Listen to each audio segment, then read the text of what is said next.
Good morning and welcome to the Algarve in Portugal for a next race in the latest instalment of the 2012 FIA GT3 European Championship. It's the 8th race of the season we've got coming up for you today, an hour-long race around this incredible Portimao circuit. My name's Jack Nichols. I'm here in the commentary box overlooking the start-finish straight, just in that building on the right-hand side. In fact, we've also got Hayley Coxon down in the pit lane to bring you the latest news from pit stops and whatever she can find out down there. 20 degrees the temperature here, which is pretty warm considering it's only 9:30 in the morning. A little bit of a breeze as well up here on the hill. Track temperature 18.3 degrees. Not very often you see the track temperature lower than the air temperature, but that is what we've got at the moment as the sun begins to come out here on another glorious day in the Algarve. Here's how the Drivers' Championship looks at the moment then. Dominic Baumann and Maximilian Buch won the race yesterday. That gives them 119 points, moving them comfortably clear now of Stefano Guy and Michael Lyons in second place. Ardagna Perez and Giuseppe Ciro are third placed in the championship, only a point behind their teammates. But with AF Corsa in second and third in the Drivers' Championship, it means they're only 5 points behind Heiko Gravity Charoux's team in the team's classification. Science-Lock Racing there in third place. So there is Sergei Ryabov in his car. He's going to be starting in 11th place on the grid for this race, and he and Miguel Torrell had a good fun race yesterday. Plenty of action we had here in yesterday's hour-long race going into the early evening. Then in front of him we have got the Rhinos Lippert Motorsport car, Ricardo Brushin. Unfortunately, he spun out of qualifying, and that's why he has to start so far down the field, because he spun about halfway through the session and was unable to then put in a lap that he feels would be properly representative of his true pace. So Ricardo Brushin making his debut in FIA GT3 for 2012 this season, and he will start 10th on the grid. On 9th position will be the Team Nova driver squad. Ni Amorim and Cesar Campanico. It's an all-Portuguese team, and let's go down and hear from Cesar Campanico. He's going to be starting that Team Nova driver car. Cesar, hopes for a good race here at your home track? Yes, unfortunately the qualifying didn't go very well. We had some technical issues, but yesterday we were very close to we finished 5th and close to the podium. And hopefully today, without any handicap in the pits, we can try to go on podium. It's not easy, but I think we can do it. Thank you. The handicap in the pits is a reference to the top 3 drivers from the previous race have to take 15, 10 and 5 seconds longer in the pit lane, respectively, of their first, second or third finishing position. Cesar Campanico finishing 5th yesterday means that he won't have to take that time penalty in the pits. 8th place on the grid is going to be Kirill Ladygin.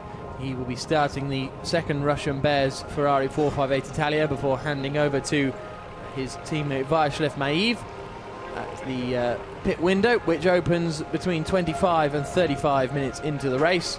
10-minute window in which you have to change the driver. No tyre changes in FIA GT3, so it's a mandatory 60-second pit stop time, plus those time penalties we mentioned a few moments ago. Let's hear from Natalia Fradina then. She is in the Lamborghini just alongside. Natalia, have you enjoyed racing in the Lamborghini here at Portimao? Yeah, of course. Portimao, it's the best circuit for me in Europe, and I like this, my new pilot and new cars. It's Lamborghini. It's very beautiful and very like it, yeah. Thank you. So Natalia, for the first time with Reiter Engineering this weekend, partnering Albert von Turn and Taxis. She was in an Aston Martin in Zolder, and then a Lamborghini in Navarra last time out in one of the Rhinos Lippert cars, and now she's in the Reiter Engineering Lamborghini alongside Albert von Turn and Taxis, who will also be racing in FIA GT1 coming up later this afternoon. There's Stefano Guy then, and he and Michael Lyons will be starting that 51 AF Corsa in 6th position. There's Lyons on the right, Stefano Guy strapped into the car on the left. There's some cool shades, and they will be hoping for a little bit more than they managed to find yesterday. They started to slip back yesterday. They ended up finishing in 4th place, which was decent enough, but considering they've had such a strong run of podium finishes this season, it was a little bit disappointing for AF Corsa. Equally, Giuseppe Ciro, you can see starting the car there, could only guide his car to 7th place because Gaetano Ardagna Perez, his teammate, was given a drive-through penalty early on in the race after contact on the 4th corner with one of the Mercedes, and that dropped them down the field. There's the 11 car, David Mengsdorf on the right-hand side there, just chatting to his teammate Harry Procek, who's ready to go. Those two have finished on the podium in every single FIA GT3 race that they've competed this season. It's quite a task to try and keep up. And then we're on to 3rd place on the grid. Great qualifying from Gregory Gilvert, their second best qualifying performance of the season. And Gregory Gilvert will be starting that car 3rd on the grid for this race before handing over to his teammate Marc Sword. It's Gilvert, who is a gold-ranked driver, the only gold-ranked driver in the category, being partnered with the bronze driver of Marc Sword. These driver rankings are how the driver pairings are decided. Heiko Gravity Charouz, along with most of the teams, going for 2 silver drivers, and there is one of them, Mika Vähämäki, 2nd on the grid for him. He's going to be starting that Mercedes, 2nd on the grid. But let's hear from our pole sitters on the left-hand side of the grid, Maximilian Buch and Dominic Baumann. Max, after such a great weekend so far, it's certainly looking positive for a good result here today. Yeah, I hope so. If you can copy the same drive as yesterday, I really think we can manage it again to be on the top. So I hope Dominic can cover the 1st position at the start and everything will be okay. I think so. And a good battle to that 1st corner with your sister car. I think so, but the Lamborghini is also very quick on the start, so we have to see. Thank you. So Maximilian Buch will take over after Dominic Baumann, the Austrian driver, has started that car. It's going to be a very interesting race because the Mercedes have the outright pace, I would suggest, of any of the other cars, but because of those pit lane handicaps that they are enforced to have, it means that their pit stop will be 10 seconds longer than the Lamborghini of David Mengsdorf and Harry Procek. So that's certainly going to be something to watch out for, because they will need to create that buffer back to 2nd or 3rd place. But of course it all depends on how the race starts. The Lamborghini yesterday of David Mengsdorf made an excellent start, almost managed to take the lead going into the 1st corner, but just was a little bit too late on the brakes, trying to go around the outside and couldn't keep it all together. You can see the drivers all in their cars, one mechanic waiting to shut the door, check everything's okay when the 1-minute board goes up, which it will in a couple of seconds time. So it's all Mercedes front row. Gregory Gilvert on the left-hand side in that silver and red Audi that's just gone out of frame, but there are our pole sitters, Maximilian Buch and Dominic Baumann. The grid girls depart here in the Algarve, and we wait for the start of what will be a 1-hour race with the pit stop window between 25 and 35 minutes into the race. There's the Mercedes SLS leading car, so we've got 3 Mercedes at the front of the grid really, but there is the first one that matters, Dominic Baumann, who he and Buch taking their 3rd win of the season yesterday. 3 wins from 7 races, not a bad return on their investment at all, with a couple of podiums as well thrown in. And that's why they're currently leading the championship by 23 points. As we wait for the grid to be cleared, the 1 minute to the start of formation lap has been signalled, so in about 30 seconds time the formation lap will get underway, and we'll have a look at the grid for the 8th race of the 2012 FIA GT3 European Championship. It's the 4th meeting. We've been to Nogaro, Zolder and Navarra previously, and here we are now at the Algarve circuit waiting for the green flag lap to commence. There's the view from the back of the grid. This is down at turn 4, where there's going to be plenty of action at the first corner, I imagine, and throughout the race, and it really is a stunning venue as the green flag lap gets underway. Buch and Baumann spinning the wheels up a little bit as they pull away to try and get some heat into their tyres. It's not quite as crucial to heat up the tyres on this formation lap because it's a rolling start. If you're used to watching single-seater racing, it's more important with a standing start to get the heat in the tyres. Here's the grid, Baumann and Vähämäki on the front row. Harry Prochik and Gregory Gilbert make up the second row of the grid. Then it's the all-Ferrari row 3. Giuseppe Ciro and Stefano Guy will be starting their 458 Italians. Then Albert von Taxis and Kirill Ladygin. Next up, 9th and 10th, Cesar Campanico. Expect movement from him. And Ricardo Brushin with Sergei Ryabov there in that number 4 Russian Bears Motorsports Ferrari 458. They're going to be bringing up the rear of the field. So there's a couple of drivers out of position. Certainly, as we heard earlier, Cesar Campanico saying he was struggling with mechanical problems in qualifying yesterday, which is why he could only manage that position on the grid in 9th place, and equally the 10th place driver Ricardo Brushin, I think, has more pace in that Lamborghini than he managed to show yesterday, because he ended up, unfortunately, in the gravel trap on the exit of turn 9 after getting a little bit ambitious on the throttle pedal.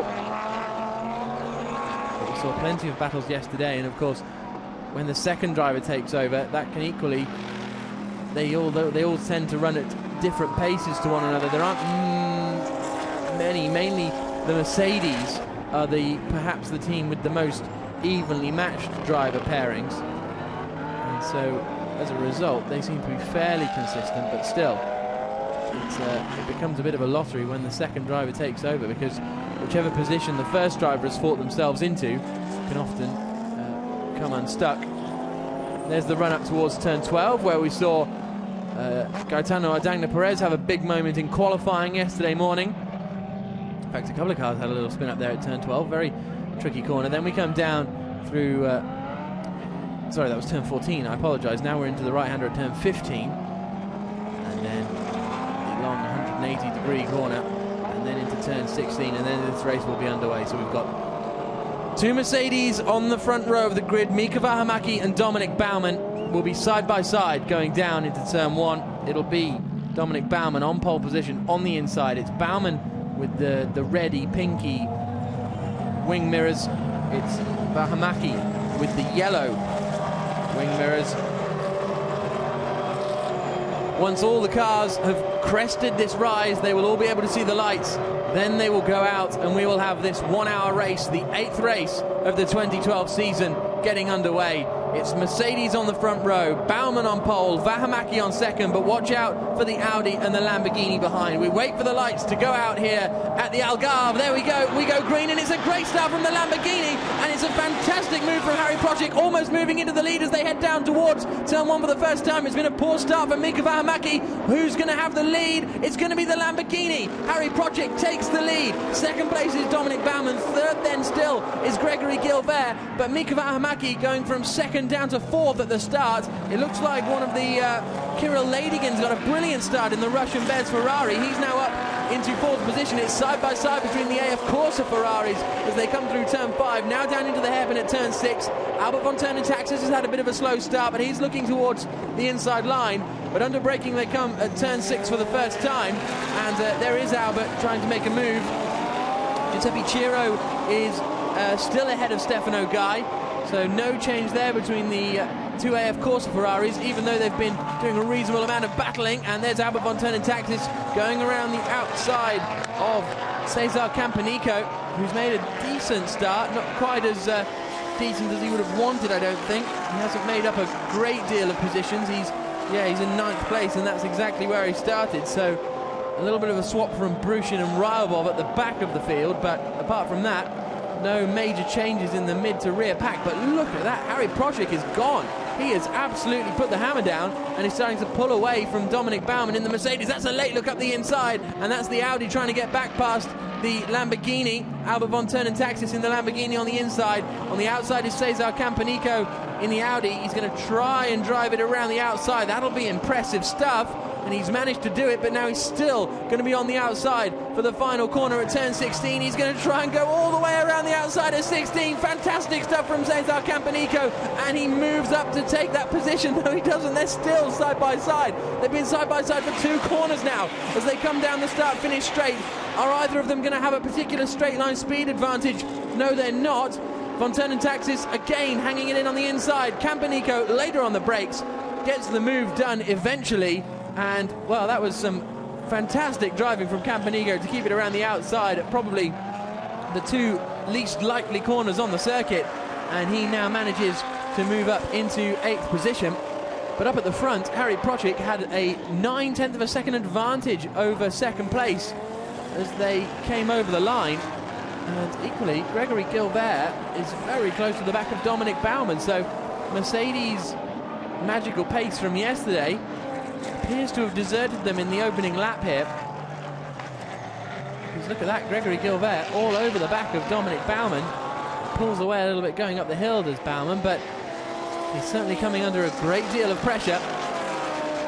This is through the left-hand kink at turn 10, then up into a 11, which is that little half-hearted right-hander, and then into 12, which is a tricky corner to get right. It opens up on the exit nicely, but you don't want to use all of that road on the exit because it won't give you the best line through 13 and 14. So now what can, after that rather panicky start from Dominic Baumann, he seemed to get a little bit flustered in that opening lap. He will now try and settle down and close in on Harry Prochik in front of him. It's important he does so because, as I mentioned earlier, Baumann will have to spend 10 seconds longer in the pits than Harry Prochik will.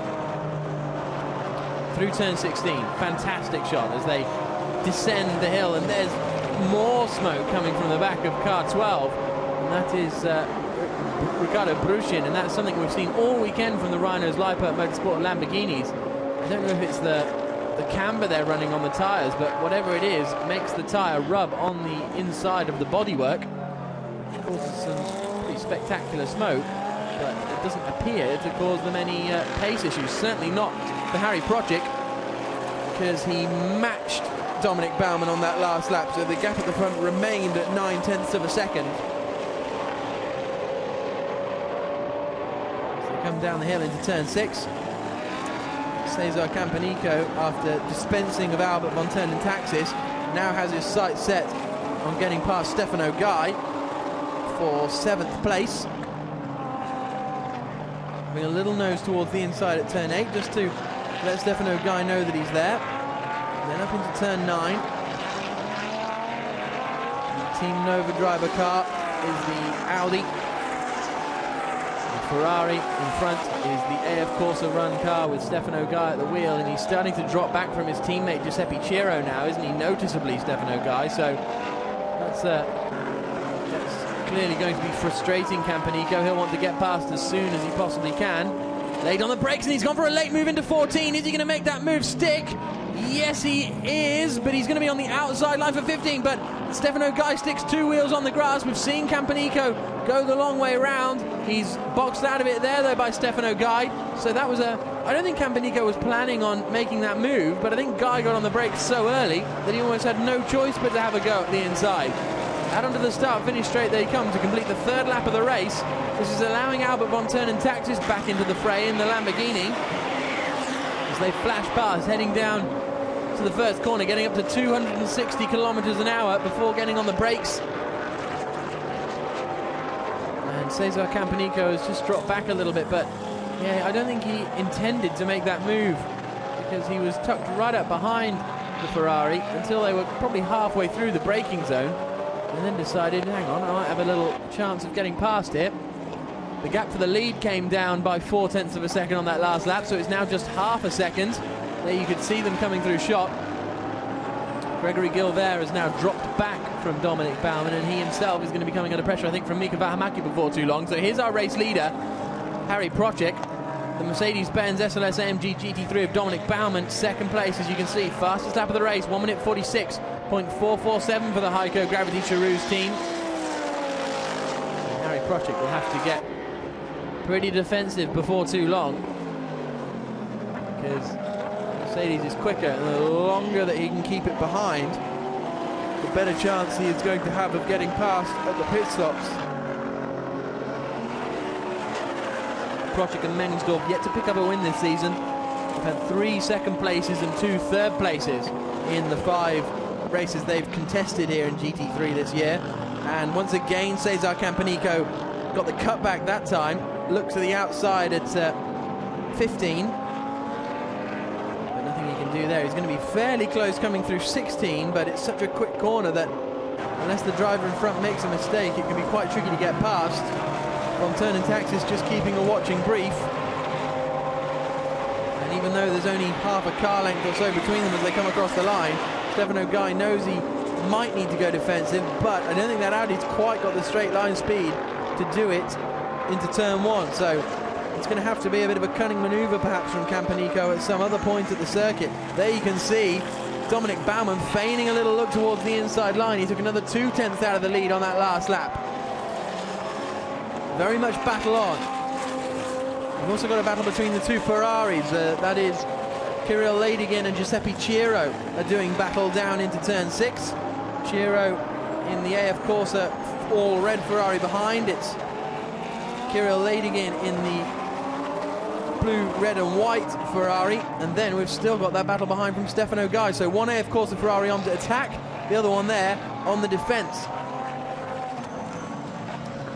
Tale of two stories so far for the AF Corsa squad. Over the crest of the hill they come, and Campanico can't quite get close enough to make a move. I wonder if it's going to be into turn 14 again. Here we go through 11 and 12. I wouldn't be surprised if Guy goes very defensive into 14. Here we go, through the left-hand kink at 13, and then up the hill. No need to go defensive this time. He's missed the apex though completely. That almost gets him alongside. We've got two Ferraris side by side going into 15 as well. So great battles going on as we exit turn 15, then through the final corner at 16. We've got two great battles, and a little bit wide on the apex there was the first Ferrari of Kirill Ladygin. The race leaders come across the line just 2/10 of a second apart, but down into turn 1, a little half-hearted look there for the race lead. But it's very much on this battle now, isn't it? Into turn 4. Gregory Gilbert is staying with them as well. He was the quickest man out of all of them on that last lap, because now Baumann has got stuck up behind Project. He's not quite keeping up the pace, and there the move has been made. Giuseppe Ciro is past Kirill Ladygin for 5th position. That must have happened going down into turn 1.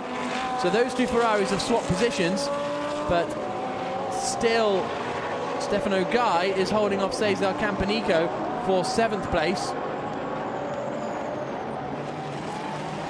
Getting up to 258 kilometers an hour, you can see there down the straight.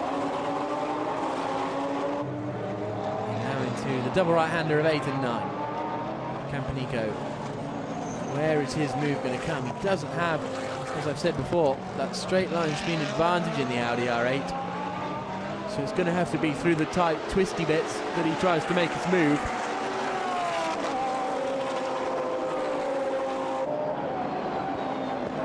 Little tentative look going into 12, but nowhere near close enough. He's got a good drive off 12 through 13. I do think this is his best opportunity to try and force one up the inside, but equally they need to be, look at that, Guy's going wide every time, so wide, and he's lost the position. He's just gifted that to Cesar Campanico. Too much speed into the apex, nowhere near the apex at the same time, and then running out very wide, and Campanico just drove past, because as soon as Guy got a couple of wheels on the gravel, he was never going to get the traction out of the corner that the Audi was, and now he needs to be careful because Albert von Turn and Taxis is attacking. We've also got attacks going on for the lead. Dominic Baumann forcing Harry Project to go defensive. That could give him the opportunity going down into turn 4. Project knows it, covers it. Baumann tries to stick one around the outside, out of turn 4, into turn 5. Not close enough. That was a cunning little manoeuvre, though, from Baumann, but it could put him under pressure from Gregory Gilbert, because it'll compromise his exit speed. Down towards turn 6, Gilbert looks to the outside in the Audi, but he's not close enough, so we've now definitely got a 4-way battle for the lead going on here. Lamborghini, Mercedes, Audi, Mercedes, Project, Baumann, Gilbert, Vahamaki. Which of these is going to be the first man to try and make a move? Mika Vahamaki hasn't quite had the pace that I thought he may do. And so will he be close enough to make a move before too long on Gregory Gilbert? I think that's the move that may happen sooner rather than later.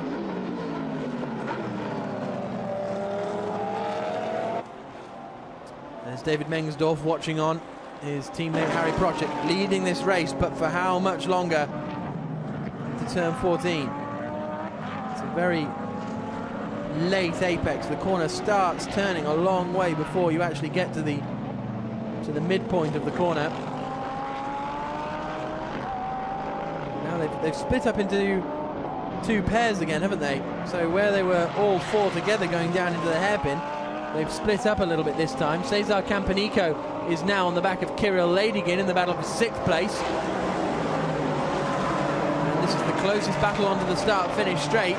Campanico has got a pretty good drive off there. There you can see 1st, 2nd, 3rd, 4th coming through. Then we've got the 5th place car of Giuseppe Ciro. Then it's the battle for 6th. Cesar Campanico looking to the inside of Kirill Ladygin, but he's not going to be close enough to make it through. Up at one turn, Taxis didn't manage to get past Stefano Guy. We thought that may happen, but it didn't quite work out that way. There is Albert, and in fact he's lost out, hasn't he, to Ricardo Bruchin. So I wonder if there's a bit of damage on that car from Albert von Turner Taxis. That last lap, he lost about a second, so perhaps some issues for von Turner Taxis in the Reiter Engineering Lamborghini. Look at that guy not troubling the apex again down there at the hairpin. With these kind of lap times, actually, Ricardo Bruchin could be up with Stefano Guy before too long, and he's bringing Albert von Turner Taxis with him. But there's Bruchin's teammate leading the race, Harry Procek, just marginally ahead of Dominic Baumann. We've got 10 minutes now, roughly, until the pit stop window opens. There's Maximilian Buch watching his teammate Dominic Baumann attacking for the race lead. It's fairly close. The Lamborghini kicking him a little bit of dust on the exit of the corner. And again, Mika Vähämäki is possibly the surprise at the moment, because I expected him to be all over the back of Gregory Gilbert, but he doesn't seem to quite be able to match the pace of the Audi in front. Out onto the start-finish straight they come to complete the 8th lap of the race. 45 minutes to go here in the Algarve. And they're running 2 by 2. A little bit of defensive movement for Harry Procek, but not really necessary, because Dominic Baumann wasn't close enough. Mercedes very strong through the final sequence of corners.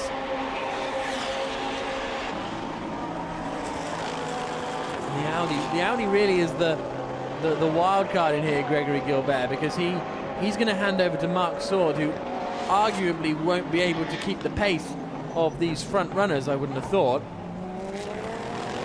So, but by the same token, that Audi is the only one of these 4 cars that doesn't have to take extra time in the pit stop as a result of their success yesterday. So bizarrely, if Gregory Gilbert can keep this going, he will possibly end up in the lead of this race in the hands of Marc Sword. And watching Marc Sword then defend against these 3 guys trying to attack him could be very, very entertaining indeed. So plenty to look forward to here in this FIA GT3 European Championship race.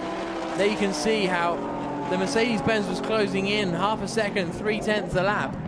But then as soon as he gets up to the back of the Lamborghini, they're just matching times, edging closer, but 1 step forward, 1 step back. He's got a very good drive through 15 as Baumann, but then he couldn't quite get it back in for the second apex as neatly as he would have wanted.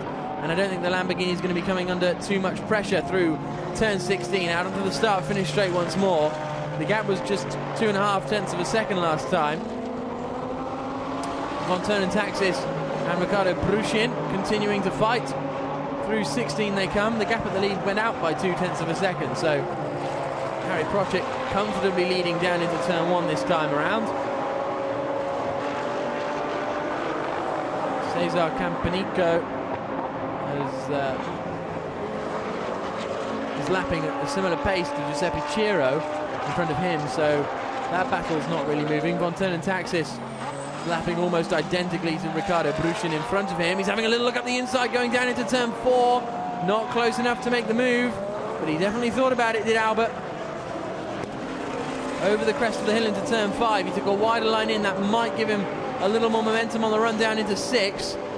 Is he going to be close enough? Down the hill into the hairpin. No, he's not. Although Bruchin's gone wide. But even though he goes wide, it still allows him to get more momentum out of the corner. And as a result, Von Turner Taxis is unable to find the way through. There's Mika Vähämäki. Look how much he's dropped back from the 3 in front. Vähämäki is the surprise package for me. I expected him to be really hassling the back of Gregory Gilbert. But at the moment, the Finnish driver can't do anything about it. Here's the battle for the lead. Again, we'll probably see the Mercedes close right into turn 15. Now he's got a little bit out of shape on the entry, but he needs to focus on the exit more than anything. That was a better run out of the final, out of the penultimate corner. Now into 16. This is possibly the closest Bauman's been for a couple of laps now. I don't think it's quite going to be close enough, but we're certainly looking at a gap of only a tenth or two as they come across the line. So it is up to 3 now. He's having a little feint towards the inside, but nowhere near close enough. It looks like it goes downhill and then levels out from the camera angle, but it actually, the first corner braking zone goes downhill and then actually turns back to being uphill. So the first period of braking is difficult because you're braking downhill, but then all of a sudden you're getting uphill braking as well. So it's a real challenge. Another challenge is going to be for Harry Procek, trying to keep the Mercedes behind, because Bauman got a very, very good run through turn 5. He's looking up the inside into the hairpin, and Dominic Bauman takes the lead of the race. Fantastic exit of 5 he got, and Procek needs to be careful now because Gregory Gilbert is right up behind him. Now what can Procek do? He needs to fight back immediately if he wants to retake the lead, because I think ultimately Dominic Bauman has more pace in that car. Don't forget though, the race leading Mercedes will now have to stop for 10 seconds longer than the second place Lamborghini. So that's still worth, look how close he was through turn 5. So it was the exit of 4 and then the speed he carried through 5. He went to the inside, did Procek. He seemed to know it was coming, then seemed to think he'd got it covered. But Bauman disagreed and just sent it up the inside. Very, very good move from Bauman. Worked on that all the way from 4. And now Harry Procek needs to defend hard from the next man, Gregory Gilbert, because look at that, Bauman's gone.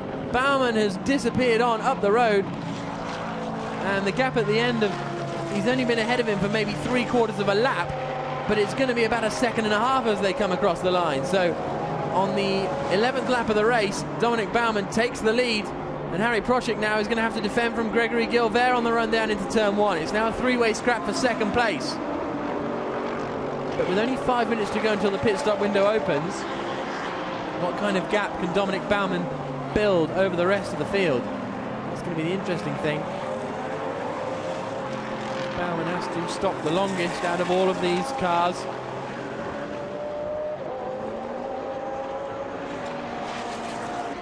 Is that Gilbert having a look? No, not quite. Mika Vähämäki sending one to the outside to try and get the drive out of the corner into 7, 8 and 9. 7 is this little left kink, and then the double ride of 8 and 9.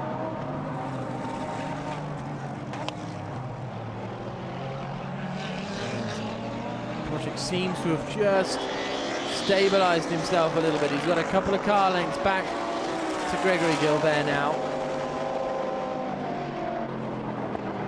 As soon as braking for turn 12, that gap seems to shrink, so Procek just struggling at the moment. Look how quickly Dominic Bauman has disappeared, and is this the move for third place? Oh, a little bit of a lock-up from Mika Vähämäki. He was very, very tempted to go for it up the inside into 14. Decided against it in the end, but that looked like a pretty serious move for a moment. But as a result, it's dropped him back a couple of car lengths, so that means that Gregory Gilbert can attack without looking in his mirrors for the time being. Out onto the start-finish straight once more. Very, very wide from Gilbert, kicking up some of the AstroTurf. Procek goes defensive as the cars flash past the Gravity Charoux pit wall.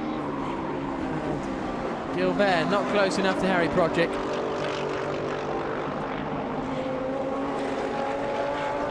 Three minutes now until the pit lane window opens.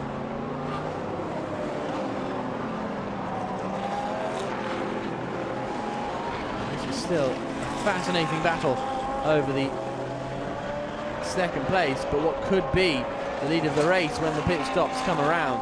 Down into the hairpin. Procek not getting caught out this time around. And then climbing the hill once more. Gilbert using all of the circuit to try and get as much momentum and speed out of the corner as he possibly can.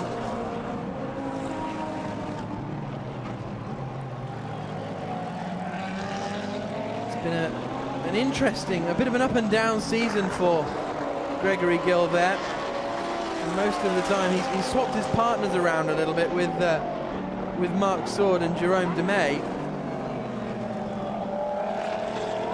And Gregory Gilbert wasn't actually in Navarra either, so where Marc Sword was partnered with Jonathan Hershey, you may remember. So Gilbert's first race back in a couple of meetings. He won the first race of the season alongside Marc Sword in Nogaro, but they haven't been back to the podium since. Only picking up a couple of points here and there. As they exit onto the start-finish straight, the pit stop window will be open the next time they come past, so I wonder whether they will decide. Well, it's an interesting one, isn't it? Because Gilbert, I would say, is quicker than Marc Sword. So I think as soon as this pit stop window opens, they will bring in Mika Vähämäki and swap him over to his teammate Max Nielsen, because then that will give Max Nielsen some running in, some clear air, because I think ultimately he's quicker than the two cars in front, but he just needs some clear air to demonstrate it. So, and he's got a good drive out of 4, Mika Vähämäki, but not good enough. So yeah, I wouldn't be surprised if Heiko pit Mika Vähämäki straight away to give Max Nielsen some running in, some clear air.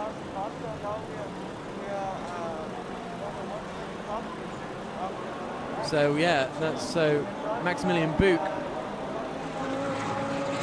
saying that he's 1 second faster. Now he's managed to, now his teammate Dominic Baumann has managed to get past, so I wouldn't be surprised to see that number 2 Mercedes coming in as soon as possible. That won't be the case though with Gregory Gilbert. He's going to stay out as long as possible, I would have thought, and hope that Harry Procek comes in sooner rather than later so he can have some clear air. Fighting into turn 12. I think a mistake somewhere around this lap from Vähämäki because he's dropped back a couple of tenths. And, well, there's Max Nielsen on the left-hand side, looking like he's perhaps ready. That's certainly what I'd do if I was the boss of Heiko Gravity Charouz, but there's a very good reason I'm in the commentary box and not actually running things. So we'll wait and see what happens. Through the final corner, the pit lane window is now open through turn 16. Are any of these guys going to pit? No, they're not. So out onto the start-finish straight they come once more. Look at the lead then that Dominic Baumann has built, 5.5 seconds. So that has negated the gap back to his teammate, but he really needs to have 10 seconds on the Lamborghini to come out in front of him after the pit stop, and he really needs 15 or more to come out in front of the Audi after Marc Sword takes over. So it's going to be a very, very interesting pit stop window, which will be open for 10 minutes. So in 10 minutes time we should get a proper idea of exactly how this race is panning out. Going down into the hairpin though, Gregory Gilbert is still massively keen to get past Harry Procek. Stefano Guy has come in to hand over to Michael Lyons, and Sergei Rybov has come in, just passing us there, to hand over to Miguel Toril. Here's this battle for second place. Procek, Gilbert, Vähämäki, Lamborghini, Audi and Mercedes in battle here at the Algarve. Climbing the hill before descending it once more. And then up again into turn 12, and Gilbert seems to lose out in the middle part of the lap. He seems to be strong through this final sector, but with not enough straight line speed to actually make a move as Michael Lyons exits the pit lane now. Vähämäki's looking strong this time around. He's managed to force Gilbert to the inside line. This could be the moment for Mika Vähämäki to make his challenge, because he is very, very close to the back of Gilbert. He just loses out to the Audi on traction. Needs to absolutely fly it through this final corner, but he's gone very wide there of the apex, so perhaps this isn't going to work out for Mika Vähämäki. He comes into the pits, so Vähämäki pits, and he's going to hand over to Max Nielsen and give him some time in free air to try and leapfrog these two drivers that we're still seeing, Procek and Gilbert. That will possibly release some of the pressure on Gregory Gilbert. Maybe he'll now push harder to try and get past Harry Project, knowing he doesn't have to worry about what's going on behind him. But equally, if those two start battling and losing time to one another, that's going to play into the hands of these guys. And don't forget, these guys still more than in contention for the race win. As Max Nielsen gets strapped in. Little check of tyre pressures. And no particular rush because it's a mandatory pit stop time. It's good to get the driver change done as quickly as possible, but there's no huge pressure on the driver change. Little check of the pressures, as I say. And we'll send the car back out. Well, Gilbert's dropped back, hasn't he? Considerably, actually, considering where he has been over the past few laps. He lost 0.2 of a second to the Lamborghini in front on that previous lap, and I'd say he's lost a bit more than that this time around. So out of the pits comes Max Nielsen after serving his 10-second pit lane handicap.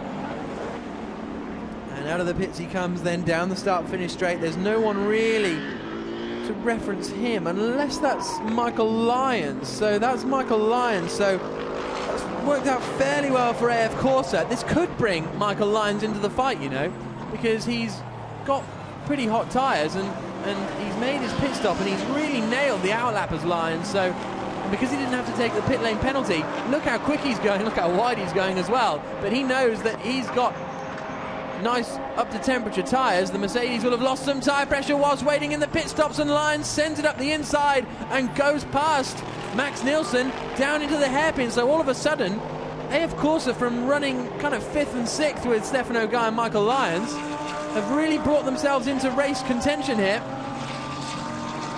And they're already beginning to just edge away from the Mercedes. The Mercedes will have more outright pace, I believe, once Max Nielsen gets up to speed. He set the fastest lap of the race yesterday, so that would suggest that he's going to be very, very quick in this second stint, but he's just got to get those tyres back up to operating temperature.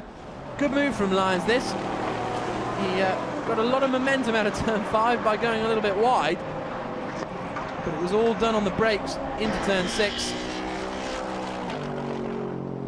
So there's our race leader, Dominic Baumann. At what point is he going to come in and hand over to Maximilian Buch? The car behind is a lapped car of Miguel Toril, who has now taken over from Sergei Ryabov. But I wouldn't be surprised if Baumann and Buch tend to swap over at about the halfway mark. So they could well be coming into the pits this time around. There's Michael Lyons coming through then, ahead of the second Mercedes. The other Mercedes has not gone in, and that Lamborghini you saw coming out of the pits was actually Ricardo Brushin handing over to Edward Leganov, so there's no worries there. Gregory Gilbert still attacking Harry Project and still not being able to get past, so we're waiting for Baumann, Project, Gilbert, Chiro, Campanico and Ladigan to pit. What are these guys doing then lap times wise? Gilbert and Project are doing mid-48s. Now that Max Nielsen has come out, well, he hasn't set a competitive lap time just yet because he's still, well, that previous lap was his out lap. So if he can do mid-47s, which I would suggest is a real possibility, that's what he was doing yesterday, then he may well be able to jump these two despite his extra time in the pit stops. But he's going to need to get on with it sooner rather than later. And losing out to Michael Lyons was not the way that he needed that post-pit stop time frame to progress. So Harry Project has done a lot of driving in his mirrors so far this morning. And I think that may well continue. Although he may well be attacking Mark Sword a little bit later on in the race if this Audi can get out in the lead. Michael Lyons' lap times are good, 49.399 on that last lap, but that included the overtake. Here, out of the final corner, comes the number 1 car, Dominic Baumann. Is he going to pit this time around, or is he going to stay out? He stays out, so he's going to keep going for the longest amount of time possible, I think, Dominic Baumann, to try and build up his gap. He does have a 10-second gap now back to Harry Procek. It might even be bigger than that this time as they come across the line. It is 11 seconds, so Baumann now has enough to be getting out in front of the Lamborghini, but he probably needs another 5 seconds to be safe getting out in front of that Audi, I would predict. Into the pits comes, a bit of a lock-up from Giuseppe Ciro as he hands over to Gaetano Ardagna Perez.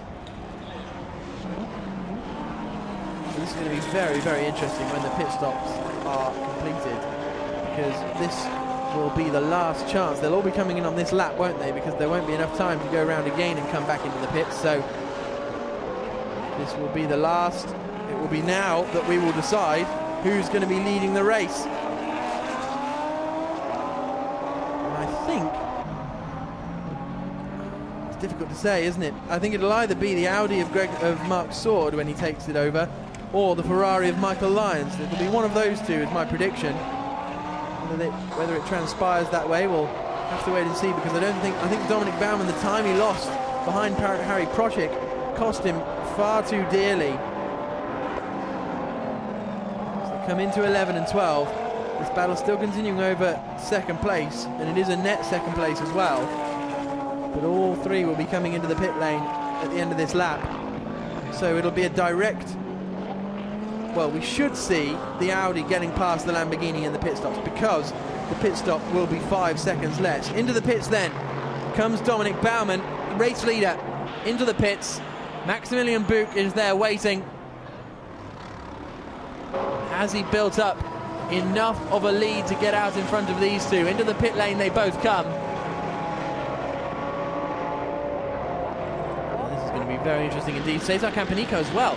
Very, very late on the brakes going into the pit lane, and if you look at that second Audi, he is right up with the other two as they come into the pits. So Cesar Campanico may not be out of this one just yet when he hands over to Nii Amorim. So here's the look at the two Audis coming through on the right hand side. They're absolutely together, so that's worked out fantastically for Campanico. He's kind of snuck up on this battle a little bit.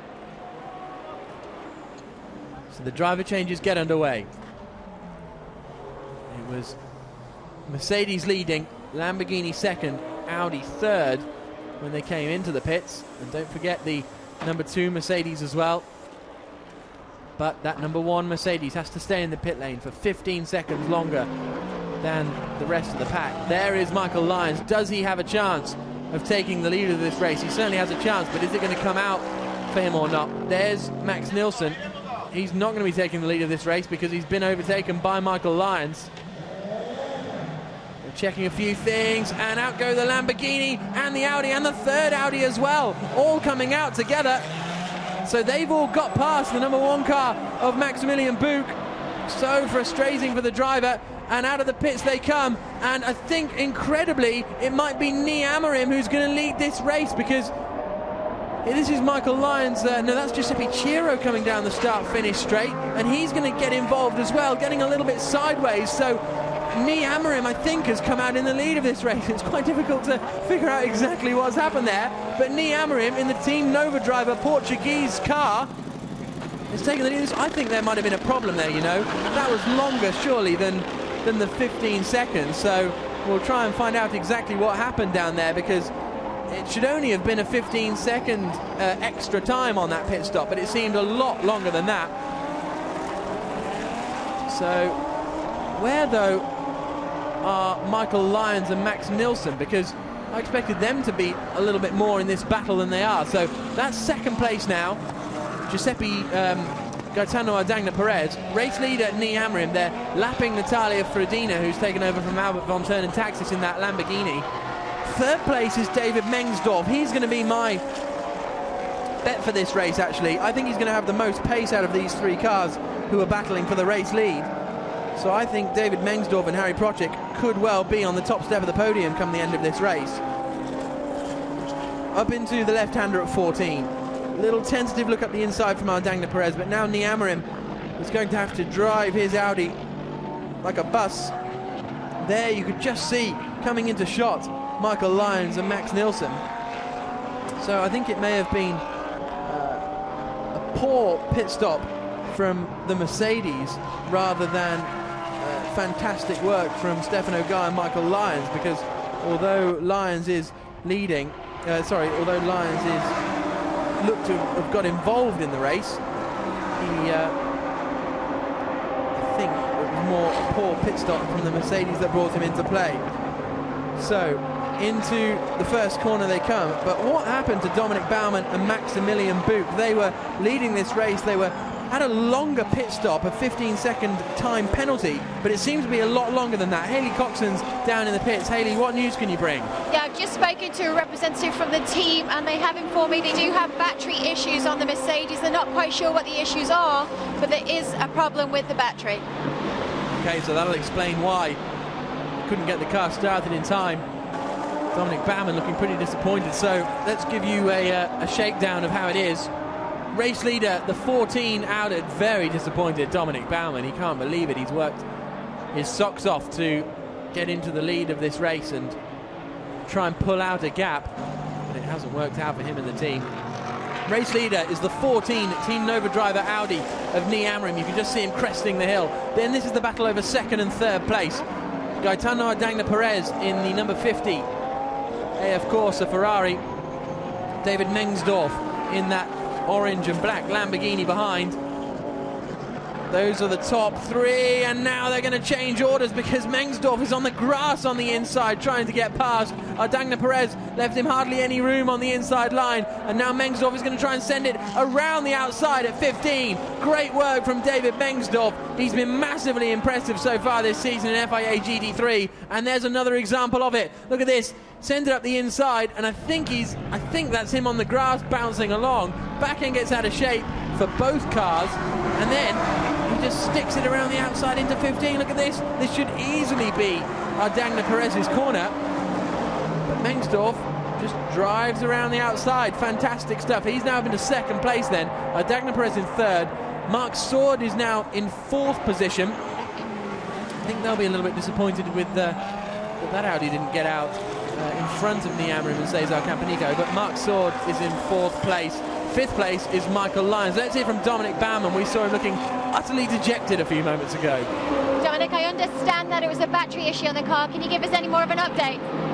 I don't know it really, but it was a problem. I think it was the battery, or I'm not sure. Now I hope we can gain some places, but I saw we were last one, or not really last, but that's shit because I had a really good stint, a good fight with Harry. My start was quite okay, I thought, but then he overtook me outside. Yeah, that's shit, but let's see what we can do. Apologise for the swearing. Thank you. Yes, apologies for that, but Dominic Baumann not particularly impressed with how this race has transpired, and he's absolutely right. They're down in 10th position now after that issue, 33 seconds off the lead of the race. So Dominic Baumann understandably frustrated. So this is, well, actually, whilst we were talking to Dominic Baumann, Mengsdorf has got past, hasn't he? David Mengsdorf is now into the lead of this race, ahead of the Audi of Nii Amrim and Gaetano Adagna Perez in third place. So whilst we were having that little, he got him into, at the top of the hill, into 14, we believe.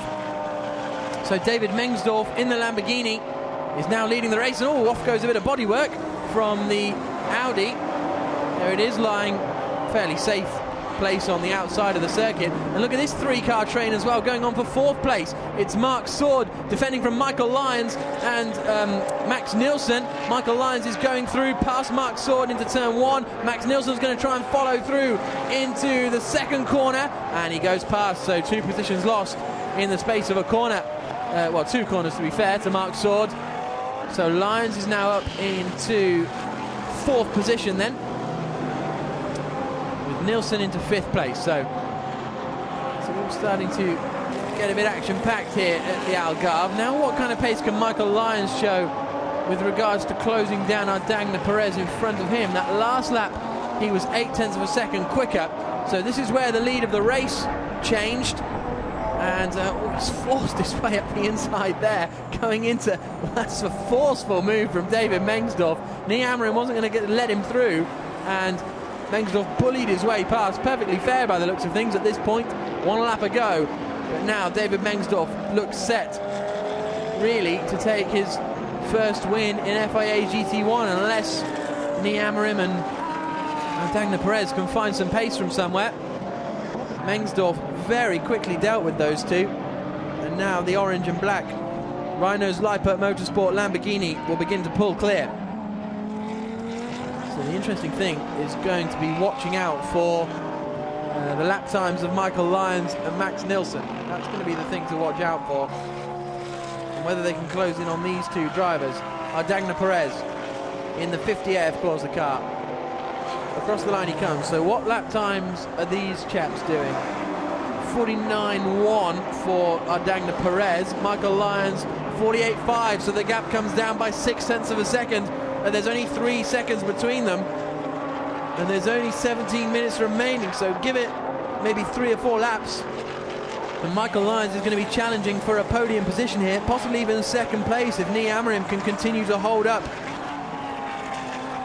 Gaetano Dagna Perez. So there's second and third, then fourth place coming through. We just saw Michael Lyons. Down into the hairpin comes David Mengsdorf though, and he appears to have this all under control. Certainly his team hope so. It might be a bit early to be praying with 16 minutes to go. But into the double right comes Niamarim. How much would Amarim and Campanico love to hold on to stand on the podium in front of their home crowd here at the Algarve? At the moment, Dagna Perez doesn't appear to have too much of an answer for him at the moment, even though he appears to be slightly quicker potentially. He's not really troubling the back of the Audi in front. Once again, we'll have a look at the lap times when they come across the line to see how quickly that second day, of course, a Ferrari that will just come into your shot on the right-hand side of the screen there. See how quickly Michael Lyons is closing in, and equally whether Max Nilsson will start to attack Michael Lyons. There's the visible gap. The Ferraris, their tyres are fine for the first couple of laps and they're very, very quick, but then they just seem to lose all grip and you get understeer and oversteer apparently. So the drivers tell me anyway. So it's a real challenge for them, and as a result Max Nilsson is very close behind. Okay, so it was another 0.7 of a second that came out of the gap between them on that last lap. Niamarim also found a little bit of pace to just pull away slightly. Max Nilsson set the second fastest lap of the race. The second fastest lap of anyone on that last lap of the race. Only the race leader David Mengsdorf was quicker than that number 2 Mercedes of Max Nilsson. We've got a great deal of battles developing now. Down the back straight towards turn 6, which is the hairpin at the back of the paddock. There you can see the paddock in the background, and then the grandstand a little bit further back from that. Almost contact between Max Nilsson and Michael Lyons as they come through the left-hander, but these two have to work together. I think that's important for them. Max Nilsson needs to not worry about making moves and try and work with the Ferrari to progress forward. Let's hear from Harry Prochek. His teammate David Mengsdorf is leading the race. Harry, you certainly had a great battle with Dominic, and now it's down to David to bring it home. Yeah, hopefully bring it home. My start was perfect and the fight with Dominic was really funny, but he was so fast, so he passed me. But now I think they have problems. I hope David make a good job and maybe we can win, hopefully. Thank you. Lots of hopefullys and thinkings and nothing too concrete coming into that, not wishing to curse things. And you can see Lyons and Nilsson working their way towards the back of Dagna Perez and Niamarim for second and third places. Through 16, and Dagna Perez, after looking pretty racy and being very attacking on the back of Niamarim in front of him, has just started to lose that out. So I wonder if, like we said earlier about the Ferrari's tyres struggling, whether that's what happened to Dagna Perez. Down into turn 1 they come. The gap came down again on that last lap, and it is now actually it stabilised on that last lap. In fact, it came down by about 1/10 of a second, but nothing too notable. So I wonder if now Michael Lyons is having to be thinking more about what's going on in his rear view mirror than what's going on up the road. Yeah, because look how defensive he's having to go down into turn 6. This is going to cost these two bucket loads of time if they start scrapping. I really think Max Nilsson would be better just trying to follow Michael Lyons. He's got the pace to make the move stick if he needs to in the final few laps, and the tactic to close them in hasn't worked. But all the time they will lose scrapping, means they won't be able to climb further up the order. Here's side by side between the two Russian Bear Motorsports cars. Miguel Toril sliding up the inside of Vyacheslav Maev, down into turn 6, and Toril is now up into 7th place. So it's a good recovery drive from Toril, because Rybov had a few troubles and was running in 11th, but now up into 7th place for the number 4 Russian Bears Motorsports car. Very, very wide line into turn 13 from the Mercedes. Thought about the look up the inside into 14, but it's not quite close enough. Will they have closed in at all on of course, a Ferrari in front of them on this tour, considering now Michael Lyons is going into most corners rather defensively, and he may well have to go defensive into turn 1 as well, because out of the final corner they come. And across the line, Lyons moving towards the inside of the circuit. The gap has extended now to 3 seconds, so all this battling means they're now 0.7 of a second a lap slower than the cars in front. So Nilsson really needs to make the move stick quickly.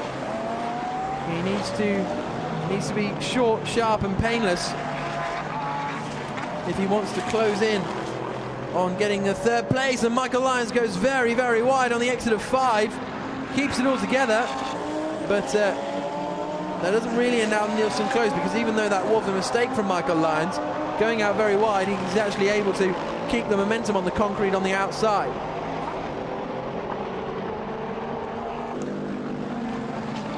Into 8 and 9.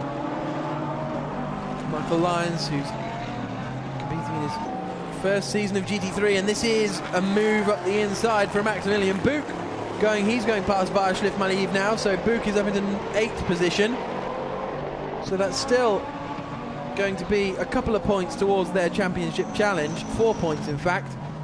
But with Harry Prochik and David Mengsdorf potentially winning, and with a couple of strong results for AF Corse and Ferrari, it's going to close in the championship a reasonable amount, but not too much to make a massive difference. The Prochik and Mengsdorf will now be starting to approach championship battling status, because if Buch and Baumann finished where they are, they will have 123 points, and Mengsdorf and Prochik will have 109 points, so they will be very much in the battle for the championship lead. 10 minutes to go then here. A warning for car 51 for exceeding the track limits. That is Michael Lyons. We've seen it happen a couple of times. There's David Mengsdorf's girlfriend still praying. I wonder if she'll be positioned like that for the remainder of this race. He's got a 4.8 second lead, David Mengsdorf, and he's pulling away at 0.7 of a second per lap, so it's looking very, very good for the Rhinos Leipa Motorsport squad, looking to take their first win of this season.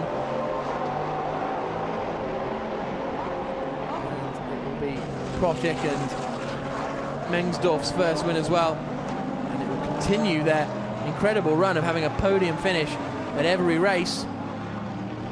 Max Nilsson still unable to find his way past Michael Lyons though in the battle over 4th place.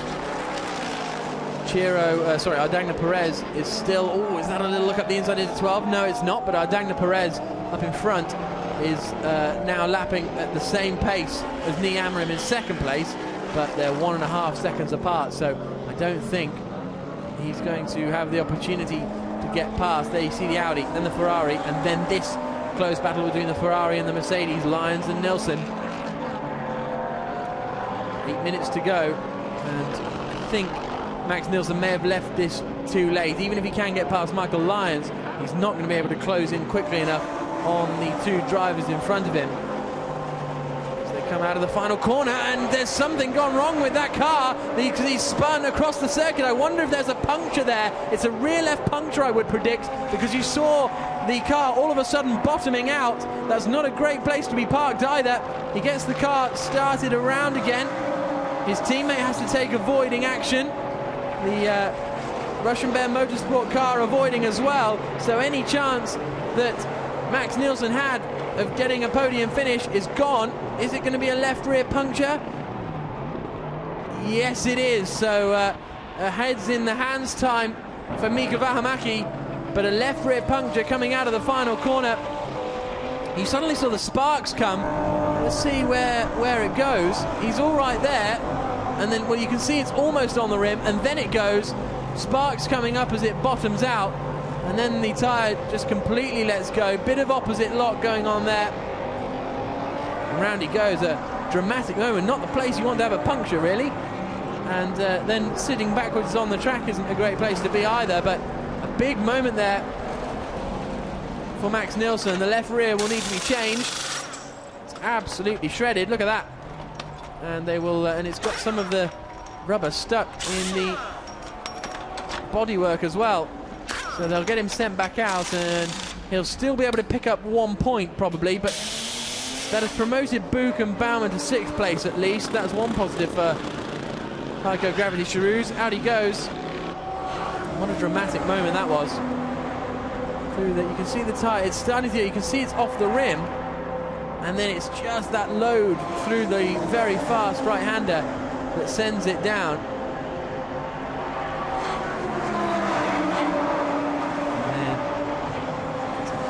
Big spin for Max Nielsen. A nice 360, almost caught it, but ended up facing the wrong way down the pit straight. Managed to get it back to the pit lane, which was good news for him and minimises the damage, but he's now down into 10th position. David Mengsdorf and Harry Procek still leading the way then, and well, is that actually Nielsen coming out just in front of Procek? Yes, it is. So Max Nielsen, a lap down, has come out just in front of the race leader. Second place, Nii Amorim and Cesar Campanico. They're going to be absolutely delighted if things end that way on their home circuit. I don't think they could have imagined any better than that, especially having started in 9th place on the grid. They could be a very happy team of Portuguese men in 5 minutes' time. Let's hear from Cesar Campanico, in fact, the teammate of Nii Amorim. He must be looking forward to this race finishing. Cesar, it's certainly turning out to be quite the dream race for you here at your home track. Yes, like I told you in the grid, we were starting 9, and now being second, 3 laps to the end is really good. I hope Nii can stand until the end, so we'll fingers crossed. We'll see. Thank you. Natalia Frodina off at turn 9. Revs it up and gets going again. Kicking up a bit of gravel, but recovering. No major issues there. I presume it was just a spin under acceleration for Natalia Frodina, who's running in 11th place at the moment. Now, what have we got going on here? This is Mark Sword now coming under pressure from Maximilian Buch for 5th position. So Buch has managed to set in some decent laps. He's the quickest man on the circuit now, and he's about to get past Mark Sword into turn 15. Surely this will be job done. Sword spots him there. He's going to try and hang it on around the outside, and he doesn't quite manage to hold it, but good driving from the 66-year-old Frenchman, Mark Sword, to hang on to that, and across the line they come. That means Buch is now into 5th place, so this is their championship is looking healthier by the moment, or the damage limitation anyway is getting better by the moment, because they're now only in 5th position, which is not too bad considering how they dropped down to last place during the pit stops. But there's our race leader with 3 minutes and 40 seconds remaining, David Mengsdorf. Him and Harry Procek looking for their first win of the season. It will elevate them up in the drivers' standings as well. There is Harry Procek.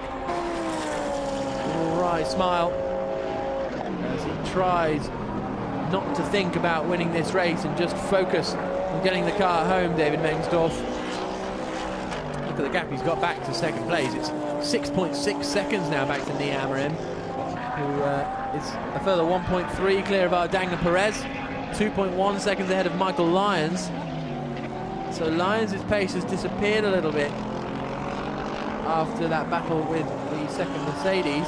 Maximilian Buch is past Mark Sword, but is 15 seconds behind Michael Lyons. So there's the Rhinos Liepert Motorsport squad watching the timing screens, probably watching every single sector time, but they'll know that the first 2 sectors have been good for Project, and then he'll come across the line to do a 1 minute 48.8. Pull out another another 5/10 of a second over Niamrim in second place. And this will now be the penultimate lap of the race for David Mengsdorf. Still in the same pose is Mengsdorf's girlfriend. Only when the checker flag falls, I think, will those hands drop from around her face down into the hairpin. They impressed in their debut weekend at Zolder. It was a weekend of massively mixed weather conditions we had there in Zolder, and they managed to pick up a couple of podiums, 2 second places in fact, despite where some drivers struggled to get the tyre choices right. They nailed it both times and then had some strong pace to match. In Navarra, in the dry, it was a 3rd place in the first race, ending up behind Mika Vahamaki and Michael Lyons and Stefano Guy. And you may remember the Lamborghini involved in a fantastic battle. In fact, I think it was David Mengsdorf ended up in a bit of contact, then dropped back down the field, and then managed to fight his way back up, finishing behind the Mercedes and the Ferrari. And then picking up 2nd place in the 2nd race at Navarra as well. It was 3rd place for them yesterday because they couldn't stop the Mercedes domination. But today, it looks as though it's going to be the first win of the season for Lamborghini. He comes out of the final corner to start the final lap of the race. And David Mengsdorf and Harry Procek should be seeing victory in about 1 minute and 50 seconds time. 2nd place, Niamrim comes across the line. Still 1.6 seconds clear of Ardagna Perez. Michael Lyons has closed in a little bit on that last lap. He managed to find 0.3 of a second on his teammate in front. Harry Procek feeling confident enough to walk over to the pit wall to get ready to wave his fist at his teammate as he crosses the line to take the victory. But it's nervy moments for David Mengsdorf. Not coming under much pressure, but he's just got to keep it focused if he wants to take his first win in FIA GT3. The clock counts down to 0 here at the Algarve. And David Mengsdorf is up at turn 8. Now into turn 9. It's been a very solid drive for him. Procek hoping Mengsdorf can come across the line. Harry Procek, the Austrian driver. David Mengsdorf, the German driver. Here we've got Mark Sword losing out to Miguel Toril in the battle over 6th place. So Toril is up into 6th position now. He's gradually closed in Mark Sword over the previous few laps. And now the car that once was leading the race in the hands of Gregory Gilbert, or sorry, battling for the lead of the race in the hands of Gregory Gilbert, has now dropped down into 7th position. Into turn 15 comes David Mengsdorf. The young German driver has been very impressive so far this season in FIA GT3, and he's going to become even more impressive in a few seconds' time because the checker flag is out. David Mengsdorf and Harry Procek win the 8th race of the 2012 GT3 European Championship. Procek is delighted hanging out of the pit wall. The team are delighted as well. Niamrim and Cesar Campanico see the Portuguese flag flying as they cross the line. Great news as well for Team Nova drivers. A real feel-good podium, isn't it? With Gaetano Ardagna Perez and Giuseppe Ciro in 3rd place. Congratulations all around with Rhino's Live Motorsports. Maximilian Buch recovered into 5th position. And there he is across the line in 6th place, Miguel Toril. 7th, Mark Sword. Varslev Maliv is going to be in 8th place. Mengsdorf's girlfriend is not praying any longer. She's congratulating all the team and the mechanics. Eduard Leganov finishes in the 2nd Leipert's car in 9th place. And look at the Portuguese marshals, absolutely delighted with Niamrim. That's fantastic to see.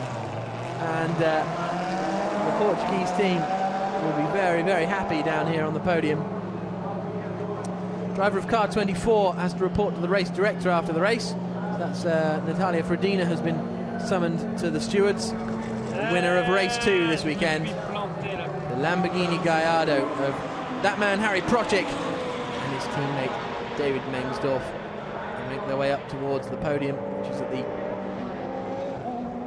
top end of the pit lane here at the Algarve. And it really has been a very good drive from both of them. Procek took the lead of the race, battled hard to stay there, in the end couldn't hold on, but his teammate has come through to win the race. Let's hear from Harry now. He's down in the pits with Haley. Harry, congratulations on your first win. Thank you very much. It was really unexpected, and both of us make a good job, a great job. The other ones was a bit unlucky, and so we don't expect it, and so it's much nicer. Big celebrations now by the team? Hopefully, but 2 hours we have to go home. It's important to family. Thank you, Harry. So 2 hours time and then he's got to go home. Wow, that's not really much of a party, is it? Maybe a few bevies on the plane, but Harry Procek and David Mengsdorf will no doubt be delighted. And we'll hear from David Mengsdorf in a few moments' time. His first win in FIA GT3 European Championship. And he pulls into the pit lane. You can see the Ferrari behind of Ardagna Perez and Giuseppe Ciro. They've got to be fairly satisfied with that. It's those types of consistent finishes that will keep them in the hunt for the championship until the end of the season. But it's all about David Mengsdorf and Harry Procek. Well, half the story is, and half the story is Nee Amorim and Cesar Campanico. Flashing his lights, David Mengsdorf. Absolutely delighted.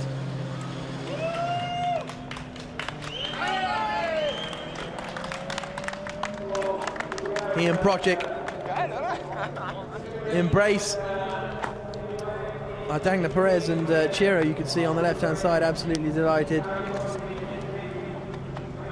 Mr. Mengsdorf, very, very impressed with his son's efforts.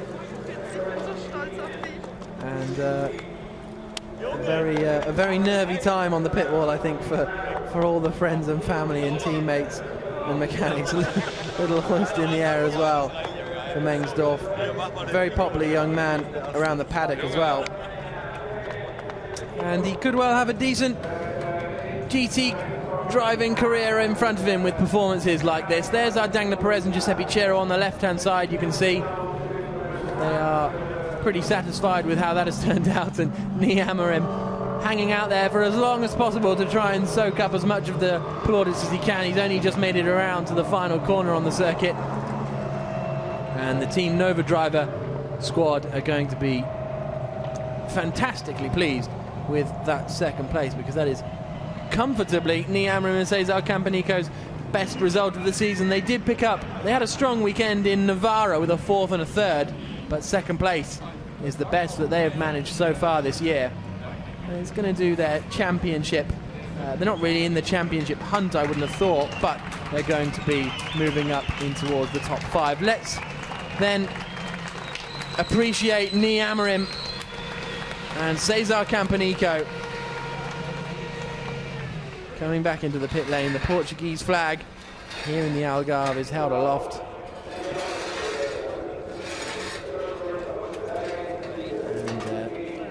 Nee Amorim with a very, very solid job from both of them as well. Campanico really snuck up on everyone in the pit stops, didn't he? He wasn't really in contention, but he absolutely nailed his in-lap. The team did a great job in the pit stop and they got him out in the lead of the race. Let's hear then from David Mengsdorf. The winner of the race is down in the pits with Haley Coxon. Congratulations, David. What a win that was for you. Thank you very much. The race was incredible. We start from P4 and win the race. Amazing feeling, and we are very, very happy. How difficult was it for you to bring it home? Yeah, it was a little bit difficult because the tires of the end was a little bit too hard to drive, but we make it, and Harvey did an amazing job, so we are very happy. Thank you. So congratulations to our race winners. Across comes Maximilian Buch to congratulate, and he says, look, we just couldn't get the engine started. Harry Procek says, oh, that's a shame, but I don't know if he really means it, because it's what is... Well, it hasn't given them the win, really, because Buch and Baumann were quick. They finished 17 seconds off the lead, but how much time they lost in that pit stop, I'm not entirely sure. Let's hear from Nii Amrim and Cesar Campanico, winning their second in their home race. Congratulations, Nii. The challenge was on, and here you are, podium finish at your home track. Yes, we are very happy to finish on the podium in our home track. We did a very hard job during the weekend. The car is perfect for the race. It's not quick on qualifying, but I think with more time we can make the very good qualifying on the future. And Cesar, would see the key point for you today was definitely pit stop strategy. Yes, but also the first stint was very hard because starting from the back I had to pass many guys and not to lose the gap for the first guys. So I was surprised that when Nii went on the track we were first, but of course it was difficult to keep the pace, but finish second was perfect, just perfect. Thank you. Thank you. Congratulations to our second place men then. Nii Amrim and Cesar Campanico. Very, very impressive performance with all their friends and family and no doubt sponsors all down for the weekend.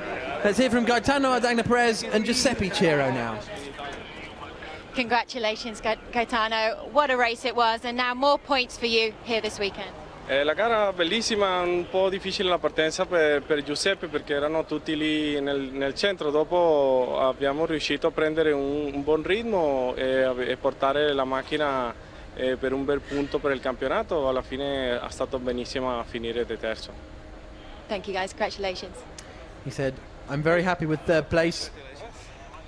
And that's about all I got. So Gaetano Ardagna-Perez and Giuseppe Ciro, third place in the race for them. Another podium finish. AF Corsa have been prolific with their podium finishes so far this season. But here's a look at the results. Lamborghini Gallardo winning, David Mengsdorf and Harry Prochik 5.2 seconds clear of Nii Amrim and Cesar Campanico in second place. Then the two AF Corsa Ferraris, third and fourth, again bringing home the points for AF Corsa. Maximilian Buch and Dominic Baumann recovered well to only finish in fifth position after their pit stop problems put them down to the back of the field. Miguel Toro and Sergei Ryabov in sixth place. Mark Sword and Gregory Gilbert in seventh. Vaishliv Maliv and Kirill Ladygin in eighth position. Ninth place for Eduard Leganov and Ricardo Prushin, Max Nielsen and Mika Vahamaki in 10th place after that spectacular puncture sent them spinning. Natalia Fredina and Albert von Turnen Taxis round out our finishers. So, what does that do with regards to the championship points? Let me tell you, Dominic Baumann and Maximilian Buch still lead, only 19 points ahead of Ardagna-Perez and Ciro now, but David Mengsdorf and Harry Prochik are now well in contention for the race win. Only 2 points separating Perez and Ciro, Mengsdorf and Prochik, and Lyons and Guy. As far as the team's championship is concerned, as I say, that healthy chunk of points for AF Corsa means they're once again back in the lead of the championship. They lost it briefly yesterday to Heiko Gravity Charouz, but now they're back in front. Rhinos Lippert Motorsport up into fourth place ahead of Science-a-Lot Racing now. Onto the podium come our race winners, David Mengsdorf and Harry Prochik. Second place, Nii Amrim and Cesar Campanico. They wanted to be on the podium in front of their home crowd. They are. And third place for Giuseppe Ciro, for Gaetano Ardagna-Perez and Giuseppe Ciro. And then there will also be a representative of Rhinos Lippert Motorsports up onto the top step of the podium for the first time this season. And there he is. And the German national anthem for Rhinos Lippert Motorsport.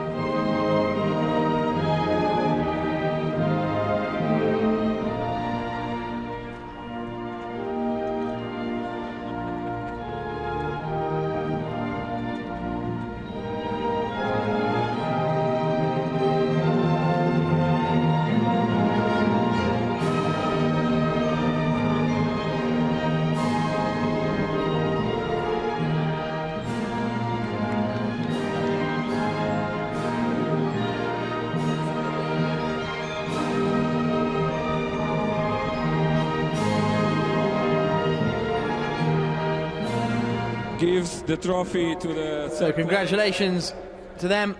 There's Gaetano Adagna Perez is also the top-placed bronze driver. There on the far right-hand side. So the operations manager here at the Autodromo International do Algarve, João Catita, hands the trophies to our third-place men. Another podium, as I say, for them this season. Second place, Nii Amorim and Cesar Campanico. And race winners for the first time this season, David Mengsdorf and Harry Procik.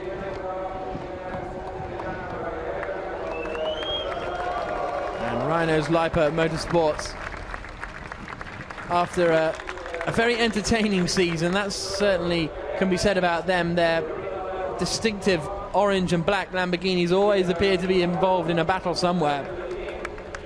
And there is a trophy for all their efforts so far this season, and hopefully they can keep up this pace for the rest of the year. So a fantastic weekend of racing in the FIA GT3 European Championship. There's one more trophy to go to Adagna Perez for being the best finished bronze driver. Nuno Quequiera handing him that trophy, so that's 2 for him, but he needs to drop them quickly because there's the champagne. On the top step of the podium is the German team, but it's all about the Portuguese drivers and team in second place here at the Algarve. It's been a very entertaining couple of races this weekend. Always plenty of action going along. I think that was a bit fizzier than Adagna Perez was expecting there. And he is more than happy with that position. So an entertaining weekend. Maximilian Buch, it looked like an open goal, didn't it, for Heiko Gravity Charouz? They had 2 front row lockouts. They managed to convert it yesterday into a 1-2, but they couldn't do anything today, finishing in 5th place and 10th position, really harming their championship hopes, even though Buch and Baumann still lead. So let's have a little look back at what was an entertaining second race of the weekend. So at the start, a magnificent beginning from Harry Procik saw him get to the outside and hang on around the outside to take the lead of the race. Max Nielsen slid back, or his teammate Mika Vähämäki slid back considerably. Everyone made it safely through the first couple of corners, which was good to see. AF Corsa were going side by side for 6th and 7th place.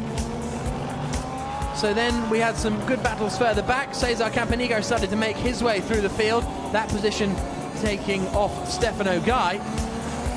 But meanwhile, it was the battle for the lead that was keeping all our attentions. Finally, Harry Procik could do nothing to stop Dominic Baumann getting through up the inside into turn 6. At the pit stops, though, the number 1 car had a major problem, couldn't get started again. And meanwhile, Michael Lyons, whilst he was still out on circuit, tried to make his move and managed to get past Mika Vähämäki, or Max Nielsen it now was, who had taken over. Massive problems in the pits for that Mercedes meant that those 3 cars almost came out together. Incredibly, Nii Amorim taking the lead of the race on pit exit ahead of David Mengsdorf and Mark Sword, with Giuseppe Ciro and Gaetano Adagna Perez slipping into second place in the Ferrari. It wasn't long though before Mengsdorf was on a bit of a mission.